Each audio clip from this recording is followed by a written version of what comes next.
দেশে একটি অবাধ ও সুষ্ঠু নির্বাচন দেখতে চায় যুক্তরাজ্য। সকালে বিএনপি নেতৃবৃন্দের সঙ্গে ব্রিটিশ হাই কমিশনারের বৈঠক শেষে এ কথা জানান বিএনপি নেতা মঈন খান।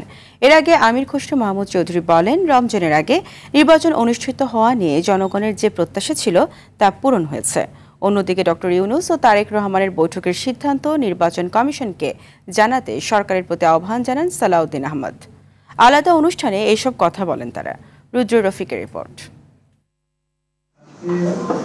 সোমবার সকালে গুলশানে বিএনপি চেয়ারপারসনের কার্যালয়ে দলের মহাসচিব মির্জা ফখরুল ইসলাম আলমগীরের সাথে সাক্ষাৎ করেন ঢাকায় নিযুক্ত ব্রিটিশ হাইকমিশনার সারাহ কুক। এ সময় দলের স্থায়ী কমিটির সদস্য মঈন খান ও সাংগঠনিক সম্পাদক শামা ওবায়েদ উপস্থিত ছিলেন। বাংলাদেশ এবং বিলেতের মধ্যে যে বৈঠক শেষে মঈন খান বলেন, দেশকে গণতন্ত্রের পথে উত্তরণে সর্বাত্মক সহযোগিতা করবে যুক্তরাজ্য। সবাইকে প্রতিহিংসার রাজনীতি থেকে বেরিয়ে আসার আহ্বান জানান তিনি। বিলেতের সঙ্গে আমরা ভবিষ্যতে কোন কোন বিষয়ে আমরা উন্নয়ন যে কার্যক্রম সেগুলো আমরা জোরদার করতে পারি সেটা নিয়ে আলোচনা হয়েছে। বলেছি যে আমরা তো ওয়েস্টমিনস্টার ডেমোক্রেসি ফলো করি, তো ওরা সুষ্ঠু নির্বাচন দেখতে যাবে না তো কে যাবে বলেন? এইখানে তো কোনো দ্বিমত থাকতে পারে না। সকালে লন্ডন থেকে দেশে ফিরে বিমানবন্দরে দলের স্থায়ী কমিটির সদস্য আমির খসরু মাহমুদ চৌধুরী বলেন, সংস্কারের যেসব বিষয়ে সবাই একমত সেগুলো শেষ করতে 1 থেকে 1.5 মাসই যথেষ্ট। জনগণের নির্বাচনের যে প্রত্যাশা ছিল সেটা পূরণ হয়েছে আমি মনে করি।